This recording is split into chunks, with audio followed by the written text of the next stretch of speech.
Une agence de placement, c'est en fait soit un organisme public, soit une entreprise privée dont la fonction est de servir d'intermédiaire entre des employeurs qui ont besoin de main-d'œuvre et des travailleurs qui sont à la recherche d'un emploi.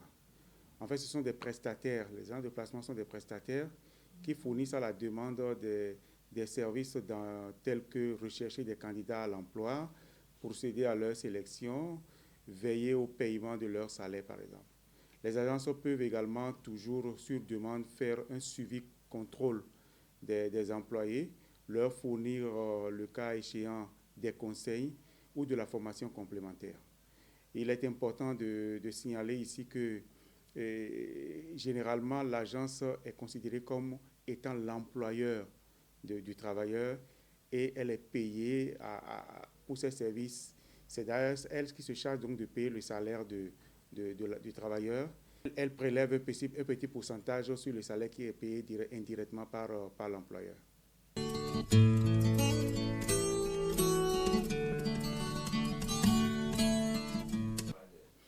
Malheureusement, oui, le gouvernement, la loi autorise aujourd'hui le gouvernement à faire usage des agences de placement parce que ce n'était pas prévu dans le Code du travail.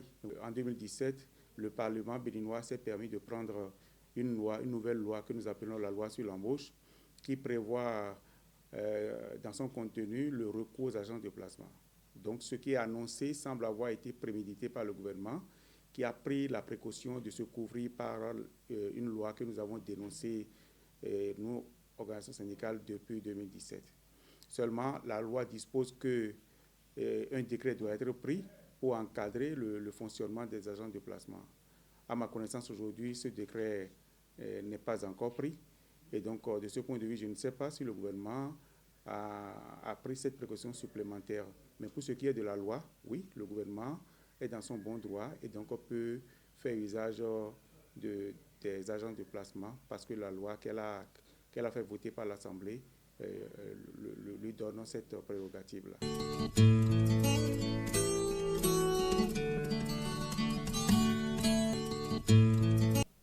Vous savez, trois choses m'inquiètent, hein? Trois choses m'inquiètent personnellement.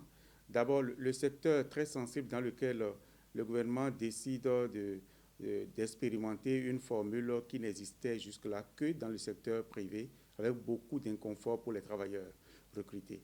Vous savez que ces employés n'ont habituellement aucun interlocuteur quand ils doivent poser les revendications. Ils sont ballottés entre l'agence qui les a recrutés, mais ne les emploie pas, et la structure qui les emploie, mais affirme ne pas les avoir recrutés. Il y a donc un risque réel de précarité dans un secteur où nous avons plus que jamais besoin de stabilité et de motivation pour espérer la qualité que tout le monde souhaite. La deuxième inquiétude est liée aux spécificités du marché du travail chez nous. Nous parlons de l'école béninoise, déjà en difficulté de performance. La loi sur les normes du travail s'applique logiquement pour les contrats signés par une agence. Mais sans inspecteur du travail en nombre suffisant, qui est-ce qui va veiller au respect des droits des travailleurs? Qui va empêcher les abus éventuels des promoteurs d'agences de placement? Quel sera le recours des enseignants dans un contexte où le dialogue social peine à s'affirmer, à s'imposer comme étant la norme? Et enfin, cette pratique est tueuse de l'action syndicale. Parce que des travailleurs qui sont utilisés dans cette forme de contrat, vous ne les verrez pas dans l'action syndicale. Donc c'est à terme la mort programmée du syndicalisme à coup sûr. Voilà les trois inquiétudes que j'exprime par rapport à cette annonce que le gouvernement fait des agents de placement.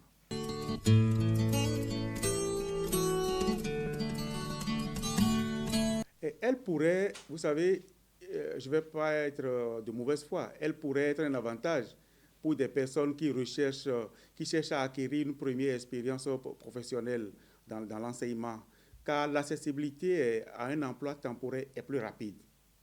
C'est temporaire, certes, mais c'est plus rapide pour les camarades qui veulent faire une expérience dans le secteur de l'enseignement et qui ne sont plus obligés d'attendre un hypothétique concours d'entrée dans la fonction publique.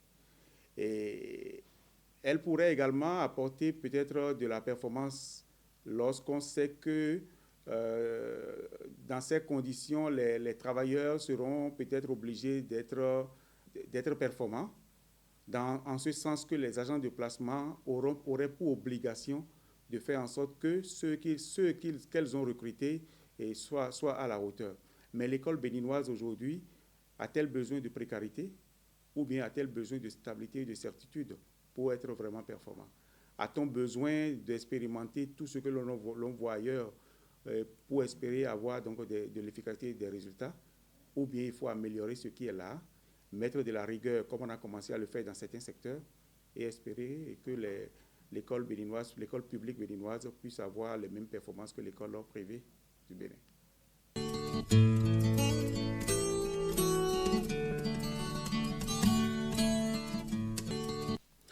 Et vous savez, le gouvernement pense et affirme d'ailleurs que la déréglementation du marché du travail est une solution à la création d'emplois au Bénin. Je suis de ceux qui continuent encore de croire que c'est une erreur. La preuve est que depuis que la loi sur l'embauche est entrée en vigueur, nous en attendons toujours l'impact sur la création d'emplois. Je n'ai pas encore vu, depuis que la loi sur l'embauche a été promulguée, je n'ai pas encore vu une usine s'installer, je n'ai pas encore vu des investisseurs majeurs venir parce qu'on a déréglementé le marché du travail. Donc cela prouve que cette solution est loin d'être la bonne et qu'il faut plutôt aller dans le sens de la responsabilisation effective de l'État, surtout quand il s'agit des secteurs sensibles comme l'enseignement. Je pense qu'il vaut mieux procéder exceptionnellement au recrutement direct du personnel nécessaire à la bonne marche de l'école béninoise. Et même si le gouvernement fait l'option, reste dans sa logique actuelle donc d'utilisation des enseignants à titre temporaire, pourquoi ne pas utiliser l'Agence nationale pour la promotion de l'emploi, je veux dire la NPE, qui est un organisme public qui peut gérer le recrutement et la mise à disposition des enseignants. Il suffit de lui donner les moyens physiques, les moyens matériels, les moyens humains pour qu'elle puisse mieux faire que ce qu'elle est en train de nous montrer dans la gestion des aspirants au métier d'enseignant.